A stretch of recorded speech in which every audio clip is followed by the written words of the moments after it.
Straight out of Ngaruawahia, New Zealand, here's Maurieo.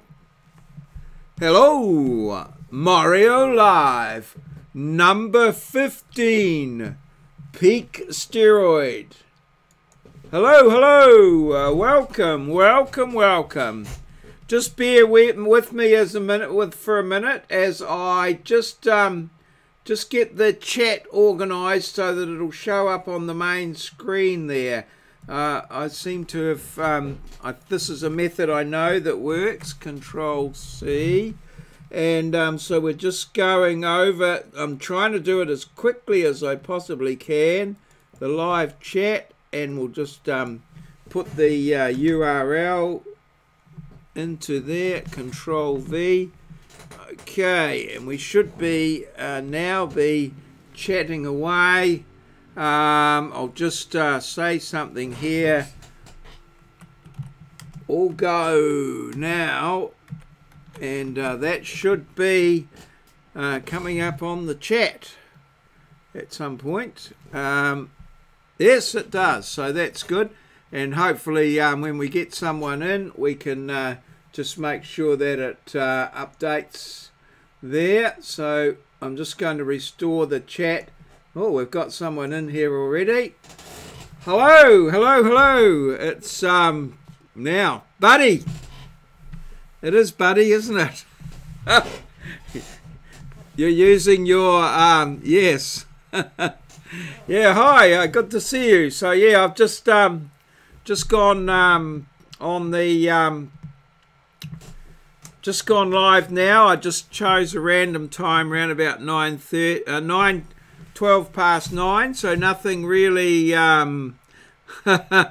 nothing too flash in regards to trying to let people know when it's on. I tried that last night and didn't have any success at all.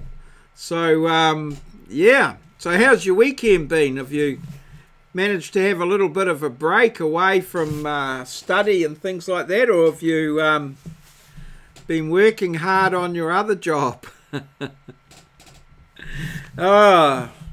Sort of very difficult.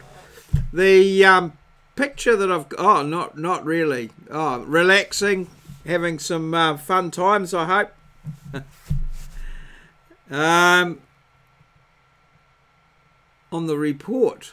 Oh, yes. Well, that's due Monday at midnight. Perhaps I should go live at 11:30 or something like that, just to guide people in. The scene that I've got in behind me, I've chosen a scene that's from Waitomo. I don't know if you've been down there to the caves, but some of the limestone formations down there at, or somewhere down by Waitomo anyway. So yeah. Oh, that's great. Yeah, I've got my chat all working, and yes. Oh, okay. Oh, you went. Did you go in the underground tour thing there at Waitomo? I did a big job down there. Oh, I spent quite a lot of time down there. A big Queen Elizabeth II covenant. It was a large area of trees there, and oops, I've gone back to the. I've gone to the wrong one.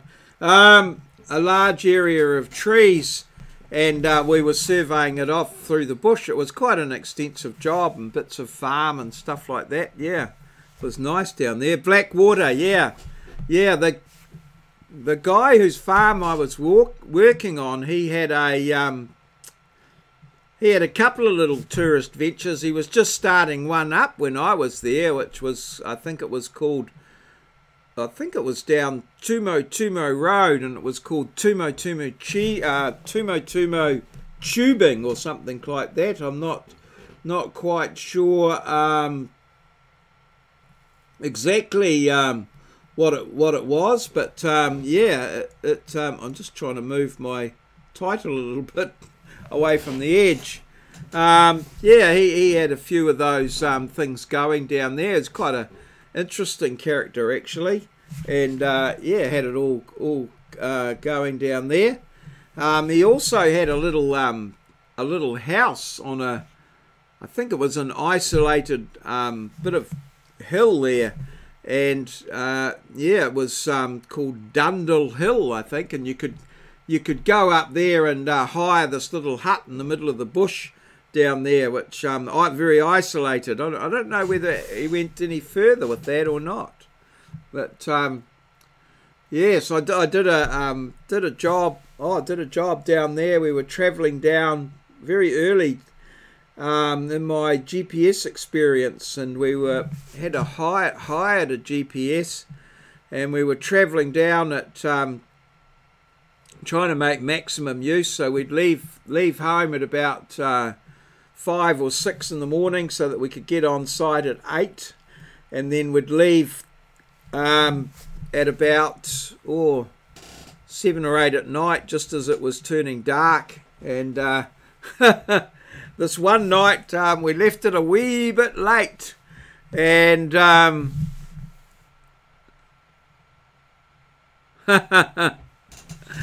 yeah, well, a lot to see down at Waitomo. Yeah, I left it a wee bit late and drove the ute into a swampy area right up to the doors, and we couldn't get it out right on nightfall.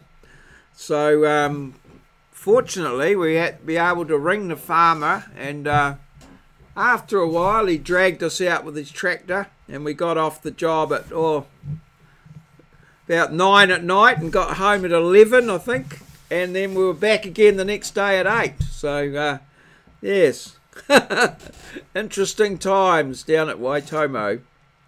It's a very different part of New Zealand there, with the limestone and things like that. Yeah, also yeah, quite a few little bits and pieces down there. I said earlier, I don't know how it came. Oh, I came up in my vlog earlier today that I've just come away from one of my mystery weekends, but quite a few back there. We went down and actually stayed at Waitomo at the old Tourist Hotel Corporation, a New Zealand government. There was some government hotel accommodation down there, the Tourist Hotel Corporation, so it was pretty old, like 1940s, 1950s vintage hotel. So it was quite an interesting building to stay in, and that was at, yeah, that's at Waitomo. We actually stayed at Waitomo, yes, at there, and then but during the day we went down to Tikawiti and geology teaching. Yeah, well, there's yeah, a lot of geology down there. That's for certain. Yeah, there's quite a bit down there. There's limestone country a little bit closer, actually. Out at Limestone Bluffs, out at on the way to, or sort of between Ngaruawahia and Raglan, I suppose. There's some things there, but yeah, no, it's good down there. And we as I say, went to the running of the rams, which was at Tikawiti. They ran 1,000 sheep down the main street of Tikawiti, just trying to emulate what was happening with the, you know, like the running of the bulls at Pampaloma, but it was a little low key. It was quite good fun. It was quite funny actually. I think some of the sheep ended up in the shops. car parks all around the show. They had I think they had a few dogs leading them on and things like that. Yeah, it was a great day. I think they do it every year, the Tikawiti Day or whatever they call it. That they had the that's right. They had the shearing competitions down there. I don't know whether they were the world, but certainly the New Zealand shearing competitions down there, where they shear sheep. Yeah, we've talked about we're talking the other day about a trip, sort of not specifically necessarily geology, but a trip where we could say maybe spend a day and go to a number of different sites that were all related, you know. So you might go, say, for instance, you might go to a geological site and have a look there. You might go to a significant, say, civil construction, you know, like a steel building or something, or portal frames or whatever it is you're looking at. And then also go to perhaps a roading project and just have try and coordinate a whole day of going around. We talked about it, but the logistics would take a little bit of, be a little difficult, a little interesting to deal with. Yes, it is a good idea, but it's like all good ideas, it's getting them into practice. That's the that's the trouble. So what time are you starting tomorrow? I've got after this I'm going to do a little bit of prep for the civil and structural drawing, but I think you're in the engineering design and drawing, so I think. Trying to remember. So yeah, and then nice easy day there tomorrow, so should be good. Alrighty, so now I'm sort of got to get into some little bits of topics and things just to tomorrow afternoon. Okay, so you've got the morning to maybe get a bit of a sleep in a little bit early and get a little bit of preparation and that done. Sounds like a good day. Are you still doing a few hours with the the other stuff, the videoing and editing and things, or are you sort of full time trying to keep up? It's always a tough mix trying to keep a lot of things going at once. Yeah. Now, what was I going to have a look at in terms of my thing? Was yeah.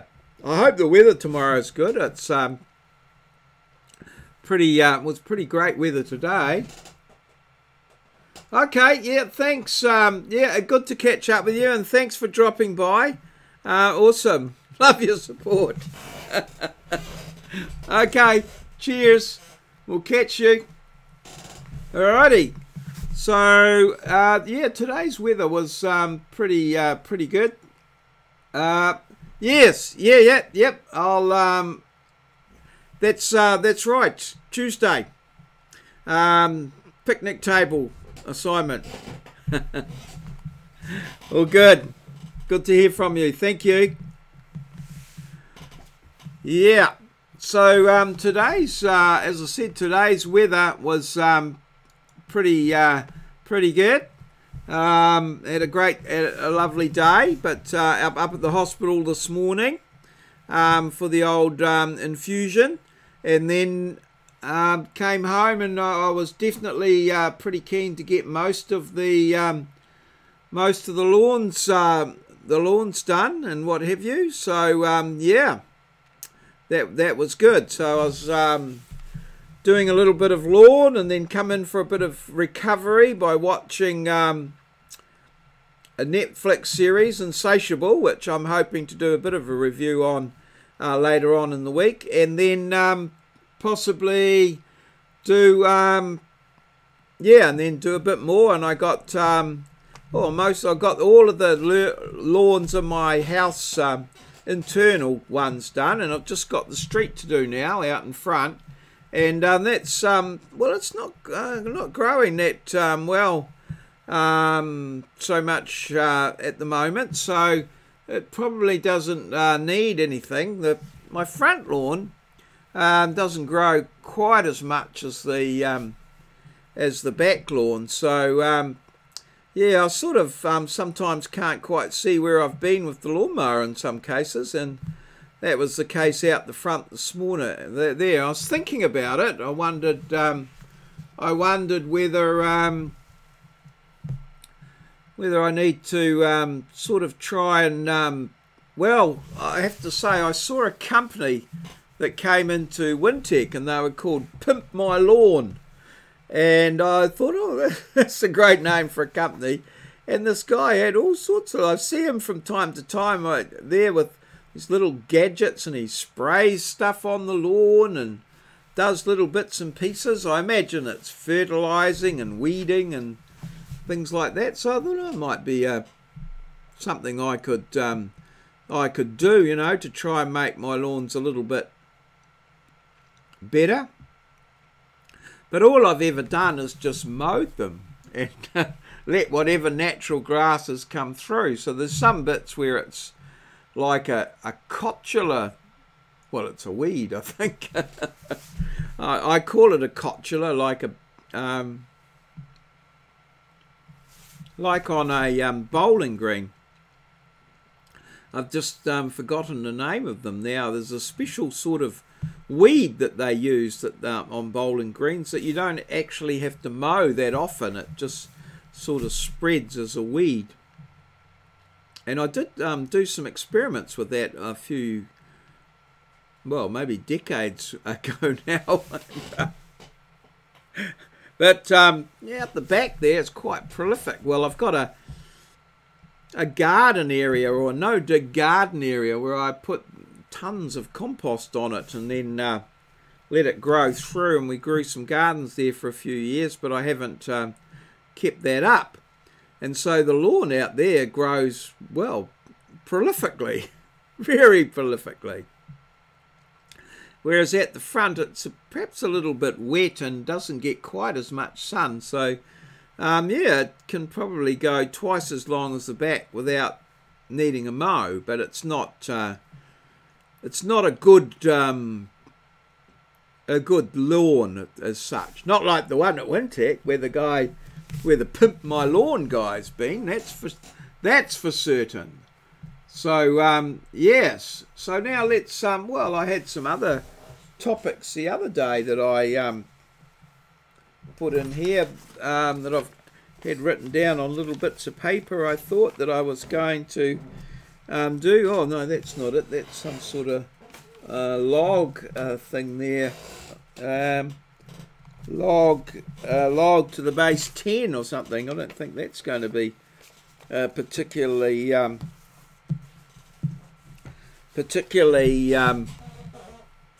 edifying or exciting and bring the people in and go viral. I did have an interesting, I caught up with one of the other guys there. I'm just going to go back to my dashboard here and so I can keep a better track of what's going on. So I did have a bit of a catch up. Well, I watched another guy's vlog, and he was talking about subscriptions and that sort of thing. So I just first of all, I mostly did my vlog for I started out just doing it for my classes, as it was. I find YouTube is a very good place to store video material without taking any room in your hard drive there, and so that's what I used it for mainly just for that. And then I started, well, catching up with YouTube and seeing the vlogging community and that sort of thing on. And I thought, oh, well, I'll have a go at that. And so I just let my subscriptions sort of, well, they just accumulated bit by bit as people subscribed and I understood more about subscriptions and the views. You know, some videos got a lot of views because my students used them a lot and that sort of thing. And so I gradually built it up. And then I sort of started making a decision. I wanted to sort of do more on YouTube and try and get better, and also I quite enjoyed the videos. And once I got the OBS and the green screen going and stuff like that, I worked out that if I did more of it, I'd get better at it, and that in return would transfer back to my classes. And so, you know, I just did it like that. And then it came to a point, actually, I was watching a live stream, I watched an interview, because that's one of the things I've always sort of wanted to do on YouTube, is to like interview people and just you know, do an interview with them on YouTube. And I saw the dude behind the camera did an interview with Green Bay Wacky, and you'll see me furtively looking there. I've got two screens, and I sort of look over to that screen there to see what's happening, to see if any, that's where I've got all my numbers and stuff. So that's why it looks a bit furtive, you know, flicking over there. I'm trying to get out of that. But anyway, I watched the Green Bay Wacky thing, and I thought, oh, these are interesting guys. And then I got into, I subscribed to his thing, and then I see that he did quite a lot of, I'm loath to call it, but there was a lot of people subscribing to people that were there, and sort of building their subscription base. And so I played that game for a little while, and I also went over to a Lunatic Dad as well, and over there and various other ones. But what I found was that, I mean, I'm quite happy to subscribe to someone's channel, but when it comes to being interactive on their channel, it's got to be something that, there must be something about it that particularly interests me, or I find what the person's trying to do is great, and I want to support them in their efforts and that sort of thing. So I sort of went down that track for a while and built up a number of subscriptions. But what I found was that I couldn't, you know, some of them were not really in my area. There's one or two of them that they're marvellous people, and even though they're not exactly my cup of tea, I pop down there and have a look and like their videos and things like that, because I want to support what they're doing, and also I get some ideas from them as well. So yeah, that's sort of went down that track for a while, and then I decided, well, there's no point subscribing to, well, I'm quite happy to subscribe to the channels, but there's, you know, you really need an interact for your own channel. You really need interactive people that are going to interact with your channel. That's what you're looking for. And I don't imagine someone with 1 million subscribers is in daily contact with all of them. So yeah, so there's a sort of a different, I guess, different genres of YouTubers and what they do. And what I do is I particularly like interacting with people, and both looking at their channels when I can, and my own channel. But my own channel has priority in the sense that, and I only have a certain amount of time available for YouTube. It's sort of my, I mean, I do some videos for classes and things like that, but my vlog and my Where What Who, which is my other channel, I do that for me. It's sort of my hobby and what have you, I'm not as active as I used to be, but my mind is still active, so it helps, it hits that spot there. So I give that priority, and then if I have got time, I will. I certainly try to answer all my comments and things that I get on my videos, and then if I've got some time, I will go and check out the people that are interacting on my channel first. So I've got a number of people that will make comments and things like that. I've got the notifications turned on for those channels most of the time, unless YouTube chooses to turn them off. So I go and visit their channels and interact there. But as I say, I put my own channel first and getting that all sort of done. I think that's fair enough. And then I have a few other channels that I check out just to see, well, you know, what they're doing and their ideas, and to try and move or improve or develop what I'm doing. And so that's how mine works. So I've stopped chasing the subscriptions. If someone subscribes to my channel, I will subscribe back to their channel. I will check out their channel, turn on the notifications, keep an eye on what they're doing, and that sort of thing. They're coming into my eyesight. If I have time and something particularly interests me, then I will go and have a look at that and see how that all, you know, pans out. And that's well, I don't have enough time to do all the stuff I want to do, but that's sort of how I put things together, and I try and come up with ideas and prioritize. So I'm happy to, you know, for people that are particularly interactive, I'm happy to collaborate. I do my comment. I keep up with my comments as much as I can, as much as YouTube allows me.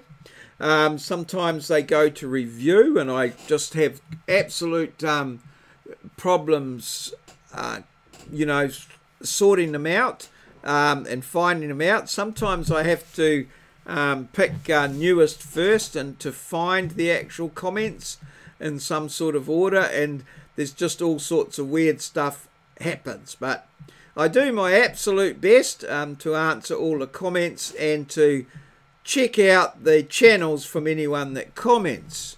That's the channels that have got content, and I usually subscribe to those. If a channel, there are some people who have a channel and they have no content, and well, I don't, you know, they show up as 0 subscribers or something like that. So I tend not to subscribe to those channels. I don't know. Sometimes I think it's from my point of view, especially if they've got no subscribers and it's me that is going to be the first one, I think, oh, it's a little bit creepy or stalky or something like that. So yeah, I sort of don't do that. But if they've got, you know, a few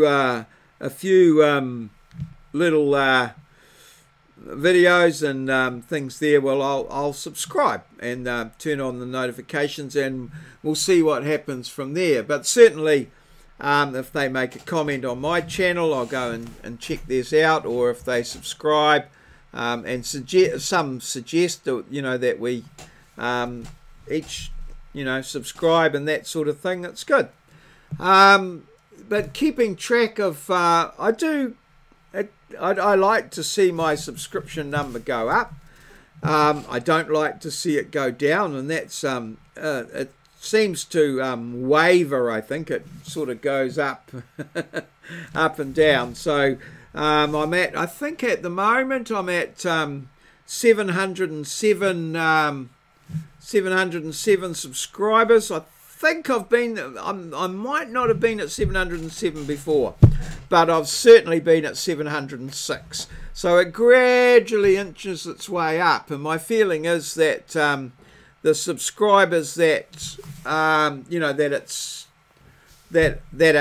I'm getting now are subscribers that have, well, I was going to say genuinely interested in my channel, but they've got some interest in my channel. I mean, I think ideally, well, I don't know, I guess ideally in a perfect world, if you've got, say, I don't know, say 700 subscribers, that you would expect that most of the videos that you would put up would at least get, well, 100, 200 views. That's certainly not the case for mine. A good video, one of these vlog videos, a goodly view count for those would be, I think I got one the other day, was 50 or something like that, and that's out of 700 subscribers. So some of them are not turning the well, may not have the notification bell turned on, or whatever, or might have that many other subscribers that they don't notice mine, or my channel may not be of any, might not be exactly their sort of thing that they want to be looking at on a, I was going to say daily, but I think regular basis. So yes, we just have to, you know, see what happens. So yeah, I think my subscription base is building slowly. When I look at the analytics, I think I might have gained maybe over the last 28 days, which just seems to be the log that it's on. I'll just maybe on my second screen, perhaps not, is it there? No. I think I'll just leave that for now, but maybe, I don't know, 8 to 10 subscribers or something like that.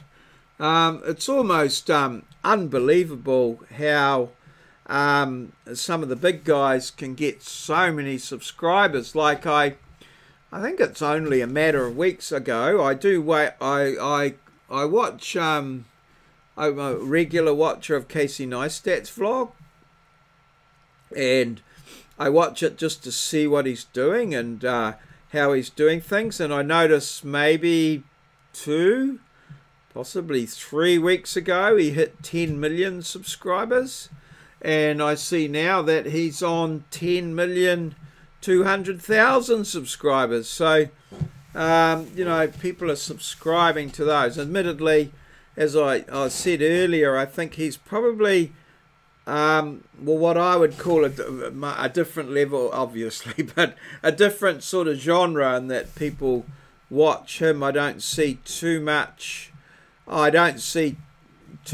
of him replying to the comments, but then he's 24/7 making the videos of a very high quality. So I see from time to time that he sorts someone out, as a you know, sorts out a person to you know, and highlights them and goes with them. I can think of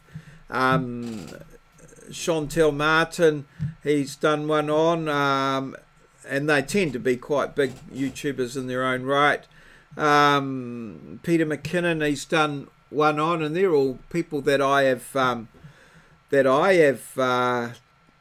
subscribed to. And Dan Mace, he's sort of highlighted him and done a lot of work with him. So yeah, I watched his video the other day, which was very good, on filmmaking and things like that. So yeah, it's that's where what I do with my channel.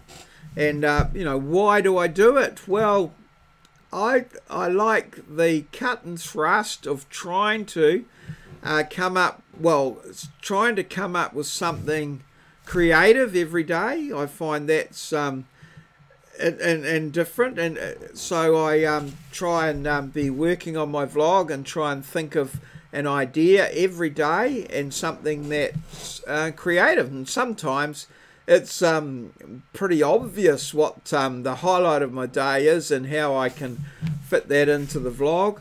Other days not so easy. I have to I have to do put a little bit of thought into it and work it around and sort of you know, change it up a little bit. So that can be interesting. I also like to have my vlogs interactive, so I try to have I love competitions. I'm not what I would call a competitive person, but I love competitions. I love the cut and thrust of, I love the winning, or just the sharing and the winning. I love it. And so I like to have little interactive elements to my vlog, and I have my little challenge each day. I've got math challenge, word challenge, question challenges, just one question a day.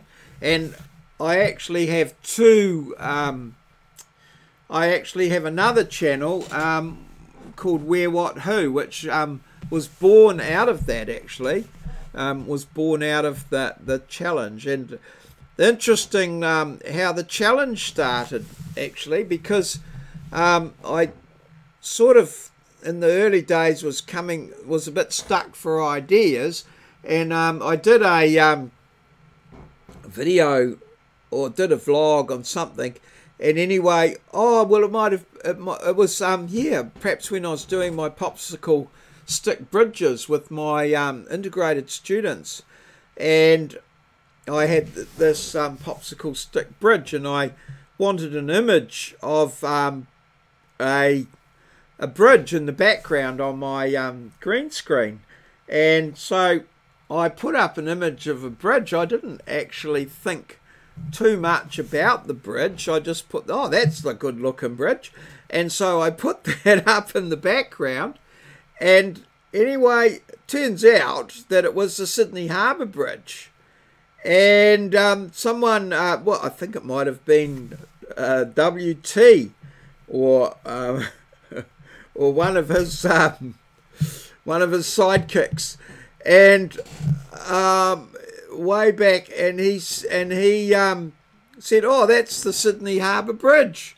And I thought, oh, that's a good idea. I'll put a different background up each day and people can guess it. And that's really how my daily challenge started. And from then on, I've sort of ran out of iconic objects to put in the background or that were relevant to my vlog.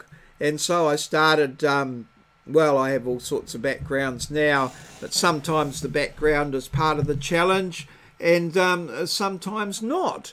So yeah, I went from there, and then I added little mathematical problems, and then I've got these problems, word problems, which I've now are now called rebus problems.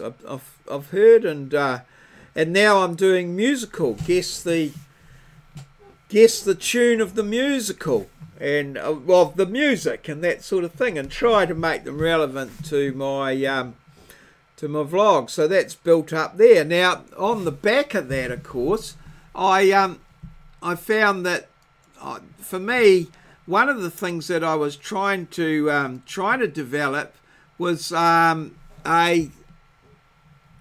idea of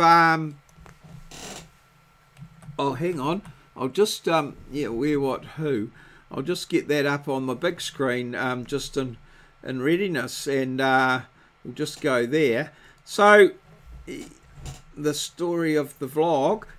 So what happened, I had some challenges, and I always, in my vlog, Maurieo Vlogs, I wanted to make sure that the questions were answerable that day. So I thought, you know, that at least someone would be able to answer them, and some of them were mostly general knowledge. And so I didn't want the questions to be too hard, but I did want to try and have a situation where I had questions that were quite difficult that people would need to look up on the internet. They would need to look up and find out some information, and that they might take 2 or 3 days to answer and find. And that's when Where, What, Who was born, which I'll put it up on the big screen now. And this is my Where, What, Who channel. And this has a daily picture video challenge where I put up a picture, and you people have to either, depending on the challenge, I've got where it is. So where is this?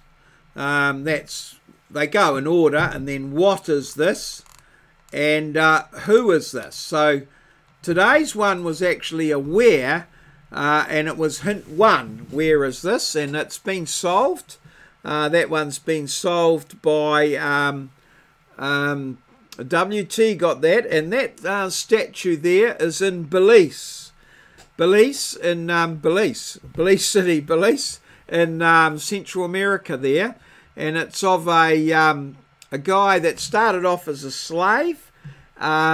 His name has just escaped me at this point, and started off as a slave and built his way up to become a millionaire, and one of the first the first millionaires of African origin in that country, and by all accounts a pretty good bloke. So got that statue there. Now the one before that was a who.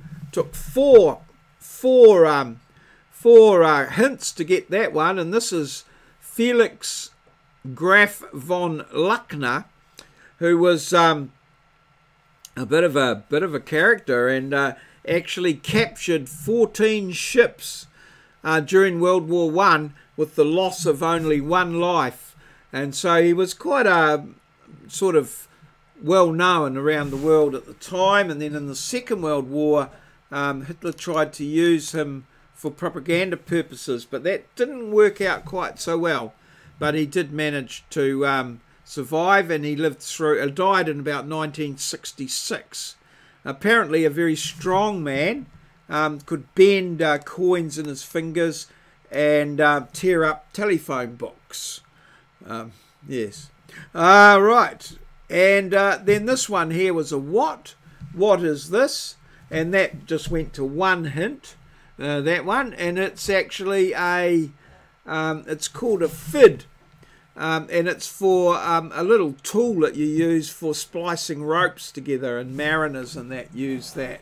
So that's my other channel, Where, What, Who, and that's for people into serious questions that you want to maybe look up on the internet. And as you can say, the one competition may well run for I think the most we've ever had one running for is 4 days, or maybe 5 days, with various hints and things like that. So yes, that's what's happening there. So I'll just go back to me. It's, as I say, it's all about me. Yeah, smash that like button if you're there and you like what you see, and we'll go to the live dashboard here. And well, we've just got me talking. We've had a couple of people in looking, or lurkers as we call them, but please don't take that personally. But not commenting. Oh, that's fine. You know, it's all very well, but it is. These live ones are all about chat and interaction. So I'd love to hear from you, and just what you think and what you've got to say. By all means, come on down. So yeah, so that's my Where, What, Who, which is again, it's a very small channel. I've only got 105 subscribers there, maybe 2 or 3 that are actually interacting there in any way. Great on the I think we've got 4 individual names on the Roll of Honour or whatever. But yeah, we gradually well, you know, it's not everyone's cup of tea, but it's there, and I get a lot of pleasure out of finding the questions. And well, to me, I like to you know, if I can get one that goes to 4 hints, that gives me a lot of satisfaction. If the answer's got in one day, I'm sort of, you know, I'm okay with that, but I like them to go through a few hints and things, so because that gives me an indication of how difficult they are. Oh, excuse me. Not that I try to make them particularly difficult, but it's so hard to predict. Some of the ones that I thought would be particularly easy really take a while, and others not so much. So yeah, I just try and find things and say that would be good. I ask people to write in and things like that. And so that's yeah, my vlog I've covered, and of course my other product that I would love to try and promote a little bit is actually on my main channel here, and it's of course Web Crap of the Week. And Web Crap of the Week, here it is here. And so every week I put out my Web Crap of the Week. And what this is a and I haven't got it up on the big screen there, so I'll just put it up on the big screen. It's set up here as a playlist, and it comes out every Friday, Web Crap of the Week. And what it is as I go through the week and I check out my social media, my Facebook, my Gab, Twitter, and Reddit, all sorts of websites and that, I find various bits of what I call web crap. They're various you know, pictures and memes and things like that. I could just let's see how I go here. I might on the big screen here, I'll just go to Web Crap of the Week, and I should have thought of just where is it? Oh, it's down under C, Crap of the Week, down the bottom here, and season 3, episode 34 is the one just gone, and I set up actually a PowerPoint there like that, and then I'm able to go through the various things, but just have this bit here showing on the screen. So that's my cover there, and then as I find little bits of what I call web crap there, they come up, and I'm able to just put them up there and give a little bit of commentary on them, so I can actually move it in there thing there. So that's it there, this sort of thing. So as they come up, I put them in, and I have a little one here from the viewers, and so this one here looks like the same blackboard. Actually, I hadn't realised that before. Is it the same blackboard? Oh, I don't know. Red pub there. Oh no, this might be outside a different pub. Certainly looks like a almost similar blackboard.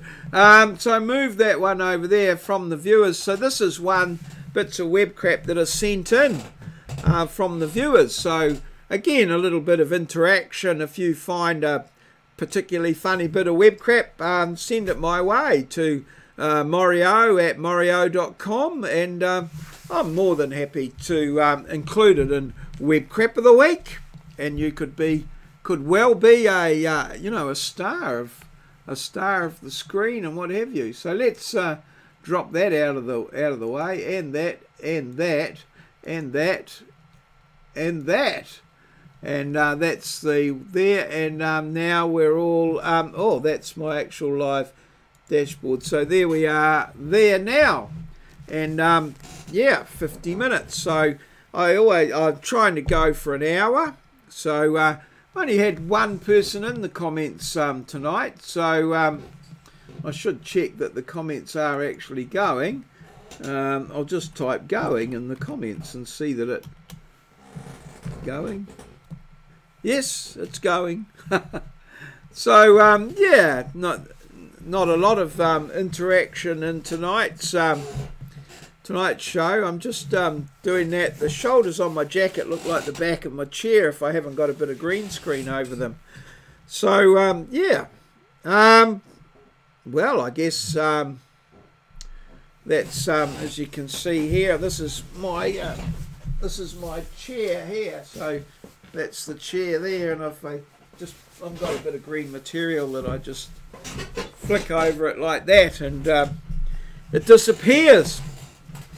So yeah, that's my green screen all going there, and as I see, I've been going for 51 minutes, and just had the one lot of comments in from one of my students there, but oh well, I've covered a fair bit of ground and set up a little video here that well, I don't know, we'll see whether it gets a bit of airtime, or I don't know what they call it now. Used to be airtime on the radio, didn't it? And yes, which is I've got a little perhaps a little story that'll maybe take us through to the end.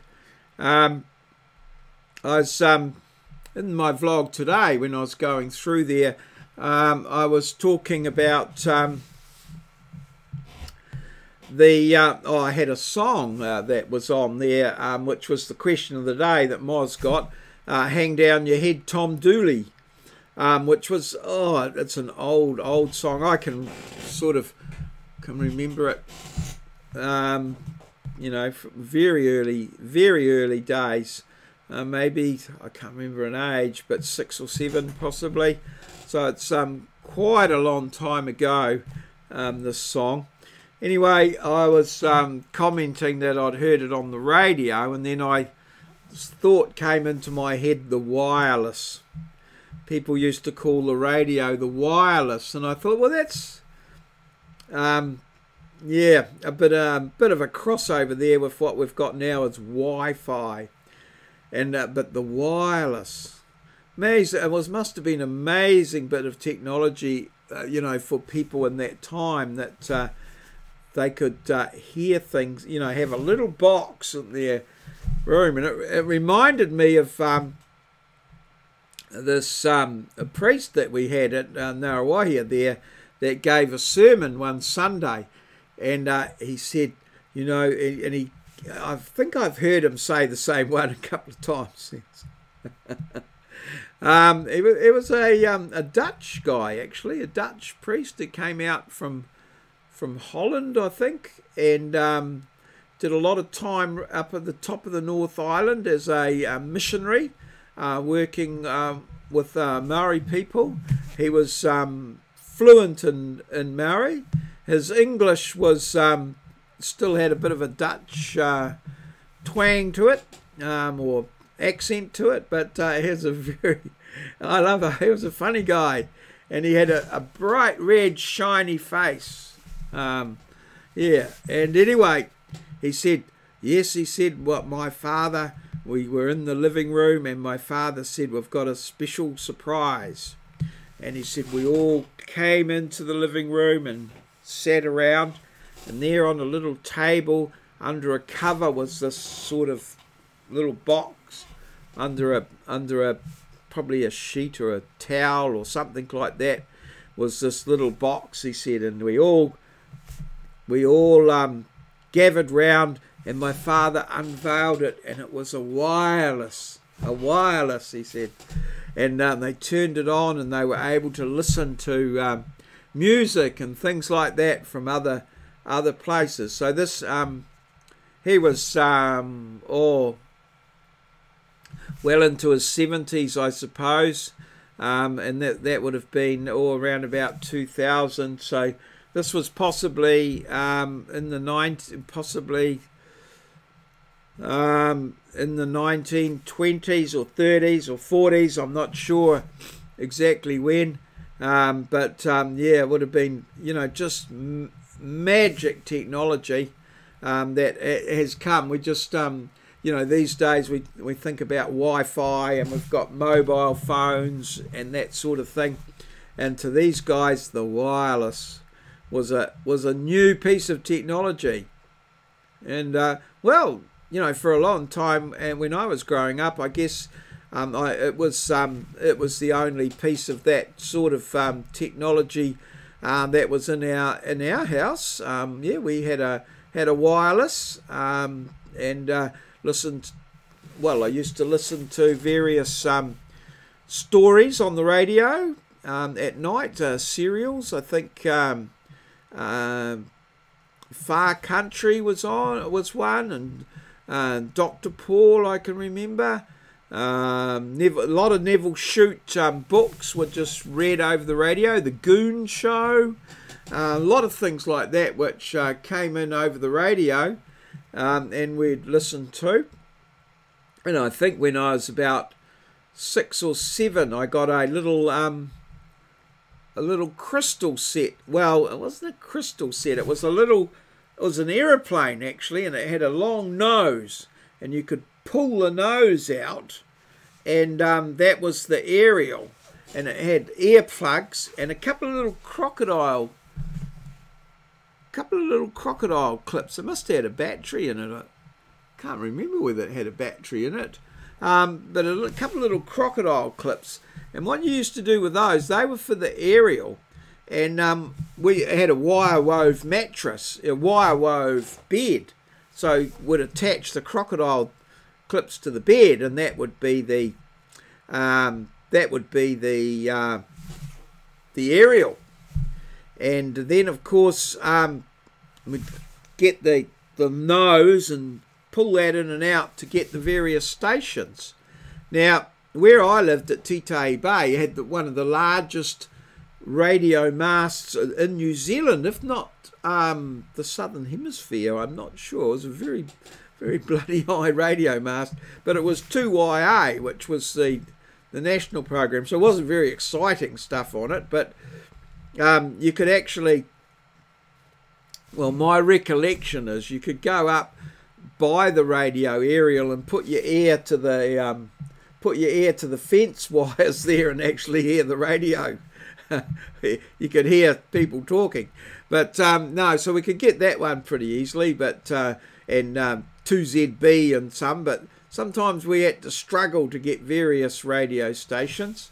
I think as I got a little bit older, I think I upgraded and actually got a radio somehow. I don't know where that came from, whether someone gave it to Dad or whatever, but if I was really, really careful, I could get Radio Hauraki, which was the pirate radio station from out in Auckland, outside the 3 mile limit, firing out stuff there. It's still going today, Radio Hauraki, I think, but they were pirates then on the Tiri, I think the ship was, and I could maybe just get that coming through with a bit of crackle, and yeah.